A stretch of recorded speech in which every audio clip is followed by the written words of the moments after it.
Hi, this is Jen Rubin, editor-in-chief of The Contrarian. We have with us a figure who may be a familiar face and name to many of you, but is a newcomer to The Contrarian, Julie Chavez Rodriguez. Welcome. Thanks so much, Jen. It's great to be joining you today. Oh, it's fabulous. Julie, of course, worked in the Obama White House, in the Biden White House, on the Obama campaigns, on the Biden campaign, most recently shifting from the Biden campaign to that amazing, uplifting Kamala Harris presidential campaign. So I'm glad you could join us. And we are speaking on the eve of a day of protest, another day of protest. Are you surprised by the outpouring of public sentiment so early in the Trump administration? Did you imagine that Americans still kind of had it in them to come out in such large numbers? Well, as many of my former bosses, I'm an eternal optimist. And I have a deep faith in people, in the American people, in people just being willing to stand up for what's right, to be able to stand up for what they believe is just, what they believe is fair. And that's what we're continuing to see, whether it's, speaking out around Medicaid. I also had an opportunity to join the United Farm Workers in Delano, California recently on immigration and other issues, but folks are really standing up and speaking out and saying that our fundamental basic rights are under attack.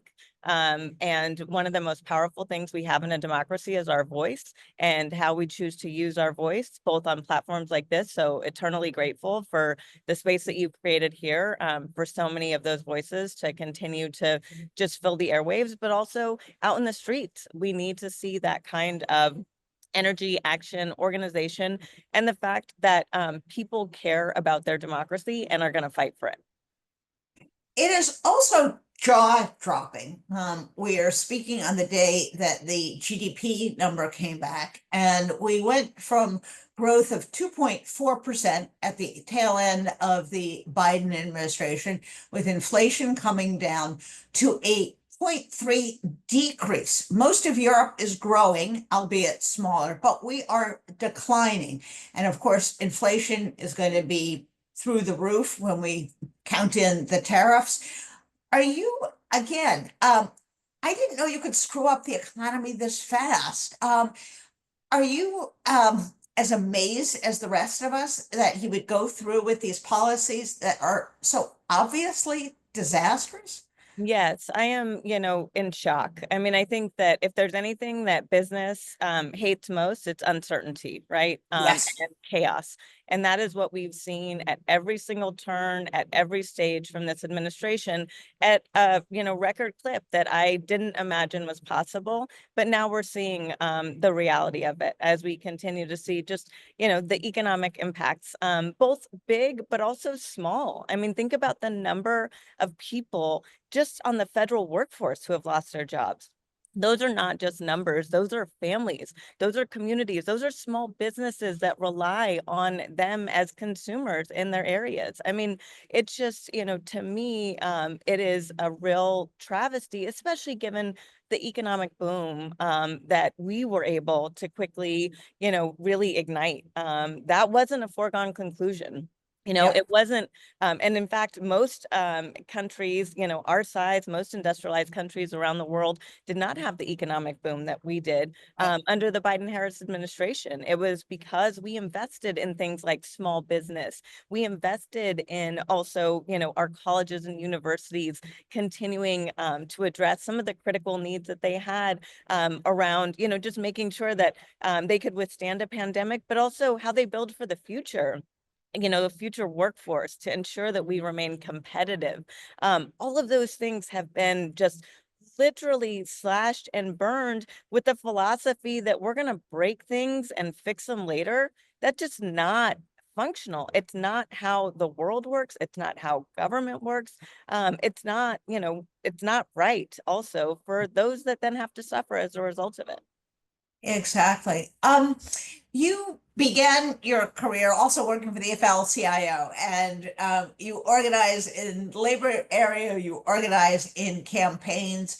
Um, there are a whole variety of voices now. You hear very quiet, very serious voices on the Capitol steps, for example, on Sunday with Cory Booker and Hakeem Jeffries, and you hear very intense voices from Governor Pritzker.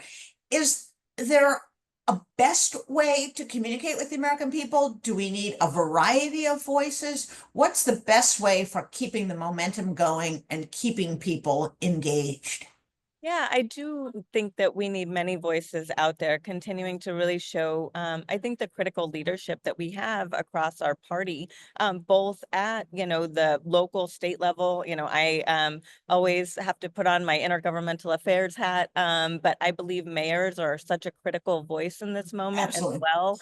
But mayors, governors, of course, our congressional members have an important platform, but we need to all be speaking out and really drawing attention both to the harmful effects and impacts that this administration is having on actual people and industries, our economy, but also too to continue to lift up how, in spite of what is happening at the federal level, there is still incredible work that's happening in communities across this country because of critical leadership, unlike the sort of dearth of leadership and frankly blatant corruption that we're seeing at the federal level. But where I Absolutely. remain hopeful is seeing this incredible work at the local level that is continuing to realize what we know is important progress for our country, continuing to deliver for people. I've recently moved back to Los Angeles, and I'm really heartened to see the work that Mayor Bass has done around homelessness, around public safety. I think a lot of that has not been able to get as much attention given the devastating wildfires that we've also experienced. But again, those are opportunities to talk about how do we rebuild together as opposed to this kind of destruction that we're seeing at the federal level.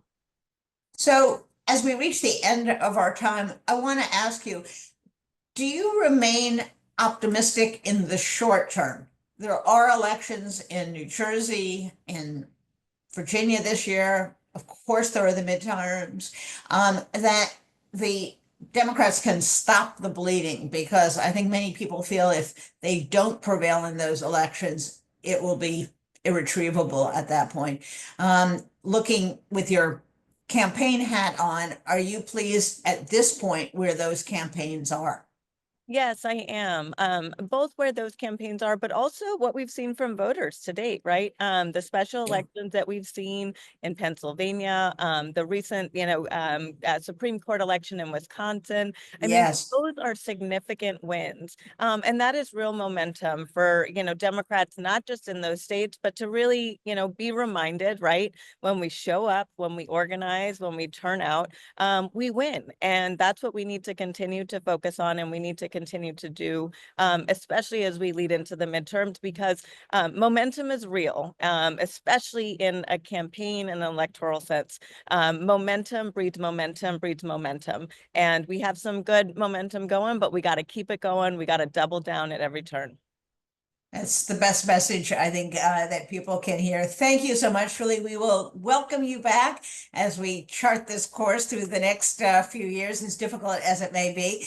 And say hello to Los Angeles for me. I'm an LA gal, and I love Los Angeles and was heartbroken by the fires, but I know they are resilient there. I know they are tough, and they're also good neighbors. So I wish you all the best, and hopefully I'll see you soon.